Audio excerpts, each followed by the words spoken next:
Hello viewers, welcome to my channel রসই ঘর।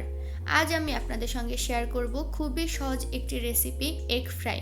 এই রেসিপিটি বাচ্চা থেকে বড় সবারই খুবই পছন্দ হবে এবং খুবই সুন্দর একটি বিকালের নাস্তা এটি। এখানে আমি প্রথমে নিয়ে নিয়েছি 2টা ডিম। আপনারা চাইলে বাড়িয়েও নিতে পারেন আপনাদের প্রয়োজন অনুযায়ী। এখানে আছে লবণ, মরিচের গুঁড়া, ধনিয়া গুঁড়া, জিরা গুঁড়া এবং সামান্য পরিমাণ গরম মশলা। এইগুলো শুকনো উপকরণ আমি নিয়ে নিয়েছি।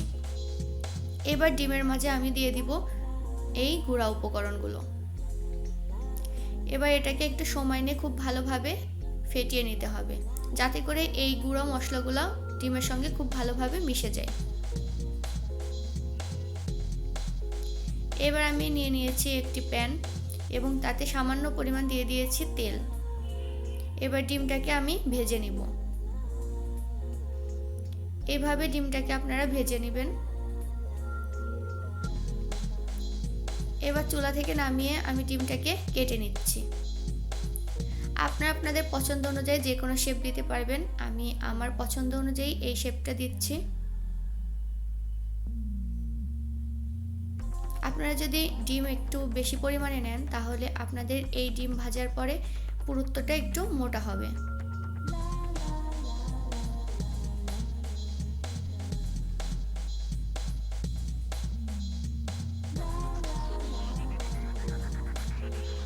আমি এভাবে কেটে নিয়েছি। এবার এই পর্যায়ে এখানে আছে ময়দা। ময়দার মাঝে আমি দিয়ে দিচ্ছি লবণ, মরিচ, ধনিয়া গুঁড়া এবং গোলমরিচের গুঁড়া। এখানে আমি 1 চামচ পরিমাণ দিয়ে দিয়েছি। এবার দিয়ে দিচ্ছি বেকিং পাউডার। এবার আমি শুকনো উপকরণগুলো খুব ভালোভাবে মিশিয়ে নিচ্ছি।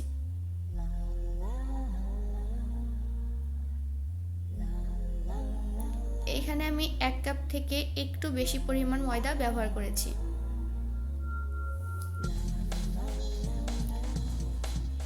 ভালোভাবে এই পর্যায়ে আপনারা শুকনো উপকরণগুলো মিশিয়ে নেবেন। এবার এই মিশ্রণ থেকে একটু আলাদা করে সরিয়ে রাখবেন।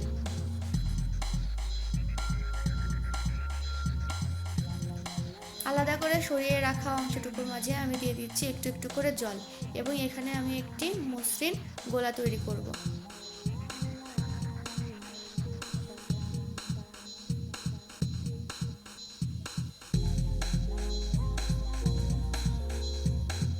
একবারে বেশি জল দিতে যাবেন না, একটু একটু করে দিবেন যাতে করে এর ঘনত্বটা ঠিক থাকে।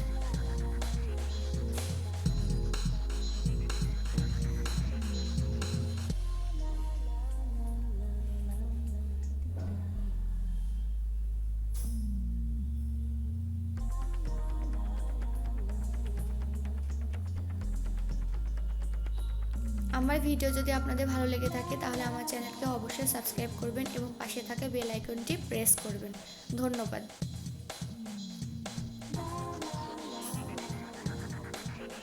আমার মিশ্রণটা তৈরি করা হয়ে গিয়েছে। এবার 1 টুকরো ডিম নিয়ে আমি এই মিশ্রণে চুবিয়ে নিচ্ছি। এবার ওই ডিমের অংশটাকে দিয়ে দিচ্ছি শুকনো উপকরণের ভেতর।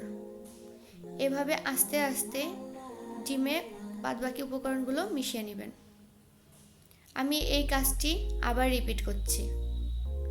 গোলার মাছ থেকে নিয়ে নিলাম। এবার দিয়ে দিচ্ছি শুকনা ময়দার মাঝে। আমি আবার ভালো করে ময়দাগুলোকে মাখিয়ে নিচ্ছি।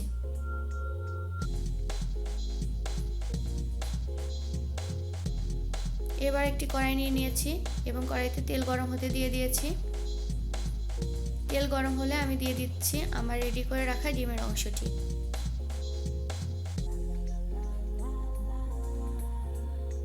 এবার এটাকে আমি ব্রাউন করে ভেজে নিব। ব্যাস, রেডি হয়ে গেল আমার চটপটা বিকালের নাস্তা।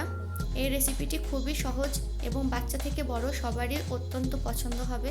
আপনারা একবার হলেও বাসায় এই রেসিপিটি ট্রাই করবেন এবং কমেন্ট করে আমাকে জানাবেন যে আপনাদের রেসিপিটি কেমন লেগেছে। ধন্যবাদ।